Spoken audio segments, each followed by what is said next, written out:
Hai sob, Assalamualaikum. Selamat datang di Jadi Lebih Hebat bersama dengan Kapten Bayu.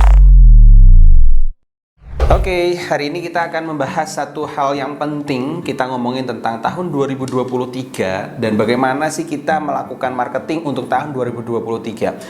Ya, ini tahun 2022 sudah hampir selesai, ya, sudah masuk di akhir-akhir bulan, akhir-akhir tahun. So, biasanya kita membuat sebuah resolusi bagaimana caranya kita memiliki stepping stone gitu ya. Kita memiliki lonjakan untuk di tahun 2023. Nah, kali ini kita akan ngomongin soal pemasaran atau marketing trend terbaru untuk tahun 2023 yang bisa kita lakukan. Kita ngomongin dulu dari 2022 dulu ya. Oke, kita ngomongin 2022. Dengan tahun ini ya banyak sekali marketing trend atau cara-cara marketing yang kita baru kenal mungkin bagi para pengusaha pemula. Ada yang baru main mungkin di marketplace gitu ya. Ada yang baru main di sosial media dengan TikTok, main di TikTok ya, dan beberapa hal lainnya. Oke, itu tahun 2022. Kemudian bagaimana tahun 2023? Kita lihat ada beberapa masalah yang terjadi pada market kita di tahun 2022. Berdasarkan dengan hasil riset kami gitu ya, mengatakan bahwa sekarang loyalitas orang terhadap sebuah brand itu semakin menurun, semakin lama semakin menurun. Ya, misalnya gini, ketika kita punya seorang market kita gitu ya. Kemudian ketika market kita itu merasa tidak puas dengan kita, dia dengan mudahnya bisa lari ke market yang lain atau lari ke bisnis yang lain. Ya, seperti contoh beberapa waktu yang lalu nih, saya misal gitu ya, saya mau dari tempat saya ke bandara gitu ya, ada sebuah travel yang saya sebenarnya sudah loyal banget dengan travel tersebut ya. Saya padahal sudah ada kereta bandara gitu ya, ada travel yang lain, dan saya loyal dengan salah satu jenis travel ini gitu ya, brand travel ini. Waktu saya dari bandara ke rumah, nah waktu itu bapak sopirnya nih cerita ke saya bahwa ya mas, sekarang semakin lama semakin sepi. Karena apa? Ada banyak saingannya. Saingan pertama itu ada sudah jadi nih kereta bandaranya di Yogyakarta gitu ya. Kemudian ada Damri gitu ya, ada beberapa travel lain, dan juga ada mobil pribadi juga yang bisa mengantarkan sampai ke kota. And then pada saat itu saya terketuk juga hati saya bahwa oke, saya ini loyalnya di brand ini nih, tetapi saya berusaha untuk selalu memakai brand ini. And then pada suatu ketika ya, saya bersama dengan rekan saya waktu itu, saya akan dari Jogja akan ke bandara. Kemudian ada customer service-nya itu, dia kita chatan gitu ya. Saya tanya apakah bisa dijemput di titik A, di hotel A gitu. Beliau mengatakan bisa. Kemudian kita sudah membuat totalan, saya sudah mengisi dengan semua isian yang harus dia isi, bahkan di situ juga ada saya akan dijemput di mana. Nah, pada saat sudah saya transfer, kemudian saya transfer, kemudian saya cek lagi, ternyata bukan di hotel yang saya sebutkan tadi di awal. Dan kemudian saya tanya, Kak, bisa nggak dijemputnya di hotel A seperti yang saya tanya di atas? Dia jawab tidak bisa gitu. Kemudian setelah dia jawab tidak bisa, dan ternyata malah saya tanya dong, loh kan saya sudah nanya di atas katanya bisa. Kemudian saya sudah membuat form totalan yang dia minta, di situ sudah saya sebutkan juga nama hotelnya, tetapi kok malah katanya tidak bisa.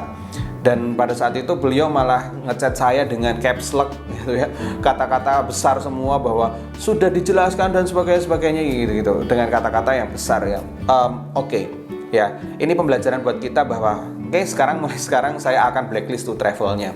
Saya udah males dengan travel itu, padahal sebenarnya kalau saya mau naik kereta juga lebih murah, naik angkutan yang lain itu bisa harganya lebih murah juga dan lebih banyak variannya dan sebagainya. So ya, itu pengalaman saya terkait dengan loyalitas saya akhirnya luntur karena sebuah layanan yang memang tidak bisa. So, bagaimana kita harus melakukan perbaikan bisnis kita di tahun 2023. Oke, kita akan coba lihat di sini. Nah, yang pertama adalah ketika kita melihat di tren 2023, kita harus pahami dulu gitu ya, bahwa bisnis kita itu apa.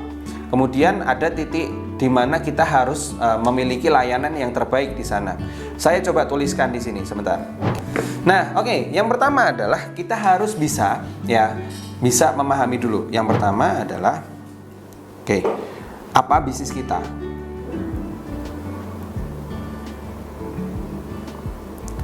Ya, kita harus pahami betul. Mas, saya kan bisnisnya bukan jasa layanan ya. So, saya nggak perlu jasa atau layanan itu. Saya memperbaiki maintenance, service dan sebagainya, saya nggak perlu. Oke, kata siapa gitu ya? Karena setiap apapun sekarang layanan masuk ke dalam bisnis kita. Misalnya kita jualan produk bakpia gitu ya. Cara orang kita melayani orang membeli bakpia tersebut, ya, kemudian cara kita menjawab dan sebagainya itu adalah layanan atau service yang harus kita perbaiki. So itu yang pertama, kita bisnis apa? Kemudian setelah kita tahu bisnis kita apa, gitu ya. Kemudian yang kedua adalah layanan terbaik apa yang bisa kita berikan. Layanan yang dibutuhkan. Oke, misal contoh bisnis kita tadi, misalnya ya, saya tulis di sini adalah bakpia. Oke. Ketika saya menulis di situ bakpia, so layanan yang harus saya berikan adalah satu, saya bisa ramah, ya, ramah. Kemudian mungkin kalau bakpia di Jogja berarti bisa melakukan free delivery maybe gitu ya. Delivery ya.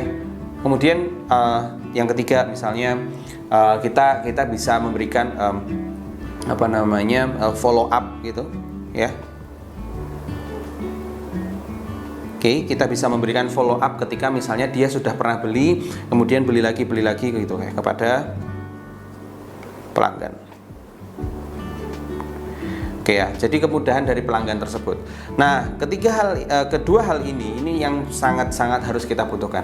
And then yang ketiga, ini paling pentingnya adalah kita harus bisa ya masuk di dalam komunitas market kita.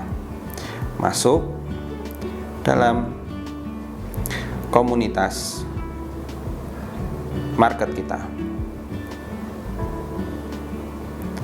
Oke, so kita bilang yang namanya adalah community marketing atau marketing komunitas. Marketing komunitas adalah the next marketing strategi maybe gitu ya. Strategi marketing selanjutnya di tahun 2023 yang harus kita bisa buat atau kita bisa masuk di sana. Karena dengan kita masuk di komunitas maka kita akan berkumpul dengan market kita dan mereka akan bisa tahu kita dan kita akan banyak orang yang mensupport kita ketika memang misalnya kita ada masalah di sana. Nah, ngomongin tentang marketing komunitas ya, ke depan saya akan lebih banyak ngomongin tentang bagaimana cara mengoptimalkan marketing community ini, dan jangan lupa untuk subscribe video ini atau aktifkan loncengnya supaya nggak ketinggalan video selanjutnya. Dan juga kita ada grup namanya adalah Ngobrol Asik Mindset dan Marketing, ada di Yuk Ngamar ya, di s.id/yuk ngamar, silahkan join di sana. Kita akan ngobrol bisa di WhatsApp. Seperti itu, mungkin sekian videonya, singkat tapi semoga ini bisa memberikan gambaran bahwa 2023 kita harus memiliki strategi yang jitu untuk bisa memiliki bisnis yang semakin banyak bersaing ya, dan kita bisa semakin bisa memenangkan market yang ada di Indonesia atau mungkin di luar negeri. Mungkin itu saja, terima kasih. Yuk jadi lebih hebat mulai sekarang.